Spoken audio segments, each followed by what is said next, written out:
Parliament today passed the 2026-2027 budget with State Minister of Finance in charge of general duties, Henry Musasizi, leading the budget process on behalf of the government. He told MPs that the budget totals 84.39 trillion shillings, describing it as a catalyst for transforming the lives of Ugandans and boosting the country's economy.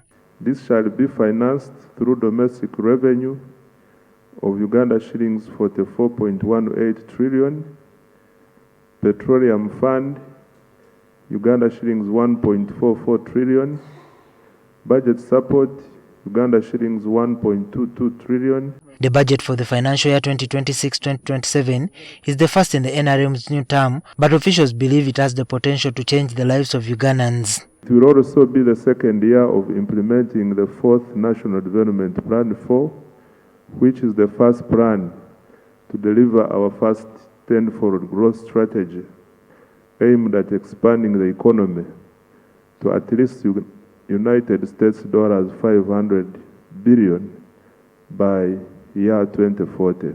The budget will focus on consolidating past achievements while promoting technological innovations and other strategic priorities. And the enablers. The ATMs are agro-industrialization, tourism development, mineral-based industrial development, science, technology and innovations, including creative industry. Despite the increase in the budget figures, the government expects to collect 44 trillion shillings in revenue. Uganda's debt has reached 126.18 trillion shillings, but officials maintain that the debt level is still sustainable.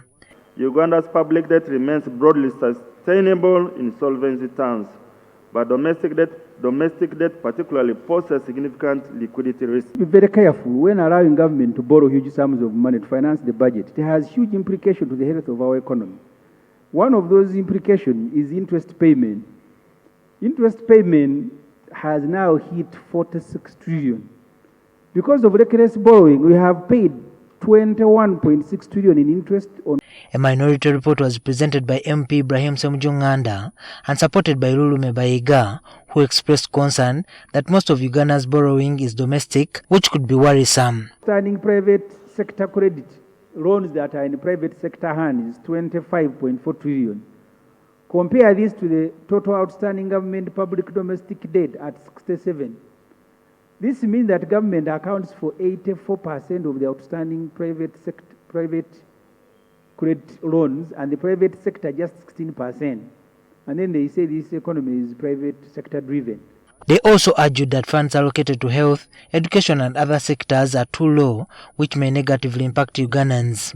Some MPs emphasized that government should focus on creating jobs for doctors. If 50 billions can be moved from one line, I don't know, Mrs. can tell us, so that these regional referral hospitals that hand our people can have the employment to help them serve the people. And I said government. These hospitals, colleagues here, they all are talking about hospitals in their areas, medical facilities, health center force.